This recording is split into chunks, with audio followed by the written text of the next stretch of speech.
మేం దాడి చేసే లోపే బ్రహ్మోస్ముతో దెబ్బ కొట్టారు. పాక్ ప్రధాని దీన్ని అంగీకరించారు. ఆపరేషన్ సింధూర్లో తాము ఘోరంగా దెబ్బతిన్నామని పాక్ ప్రధాని అంగీకరించారు. కోలుకోలేని విధంగా భారత్ తమను దెబ్బ కొట్టిందని చెప్పుకొచ్చారు. ఇక తాము భారత్ పైన దాడికి సిద్ధమవుతున్న సమయంలోనే బ్రహ్మోస్ క్షిపణులతో విరుచుకుపడిందని ఆయన అంగీకరించారు. భారత్ దాడిలో తమ వైమానిక స్థావరాలు నష్టపోయాయని వెల్లడించారు. శాంతి చర్చలకు ముందుకు రావాలని భారత్ను అభ్యర్థించారు. ఇప్పుడు పాక్ ప్రధాని చేసిన వ్యాఖ్యలతో బ్రహ్మోస్ దెబ్బకు పాక్ ఏ విధంగా నష్టపోయిందో ప్రపంచ దేశాలకు అర్థమవుతుంది. ఆపరేషన్ సింధూర్ సమయంలో మే 10న తెల్లవారుజామున భారత్పై దాడికి సిద్ధమయ్యామని పాక్ ప్రధాని షెహబాజ్ షరీఫ్ వెల్లడించారు. ఇందుకోసం 9వ తేదీ రాత్రే వ్యూహరచన చేశామని వివరించారు. అయితే తమ కంటే ముందే భారత్ క్షిపణులతో విరుచుకుపడిందని చెప్పారు.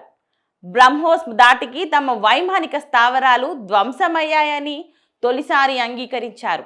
పాకిస్తాన్, తుర్కియే, అజర్బైజాన్ మధ్య అజర్బైజాన్ వేదికగా జరిగిన త్రైపాక్షిక సదస్సులో షరీఫ్ ఈ వ్యాఖ్యలను చేశారు. మే 10న తెల్లవారుజామున భారత్పై తాము దాడి చేద్దామని అనుకున్నామని, ఆలోపే భారత్ దాడి చేసిందని తెలిపారు. భారత్ చేస్తున్న దాడులకు బదులు చెప్పాలని మే 9వ తేదీన రాత్రి మేము నిర్ణయించుకున్నాం. 10వ తేదీ ఉదయం ప్రార్థనల అనంతరం 4:30 గంటలకు మేము దాడి చేద్దామని, శత్రువుకు పాఠం చెప్పాలని అనుకున్నాం.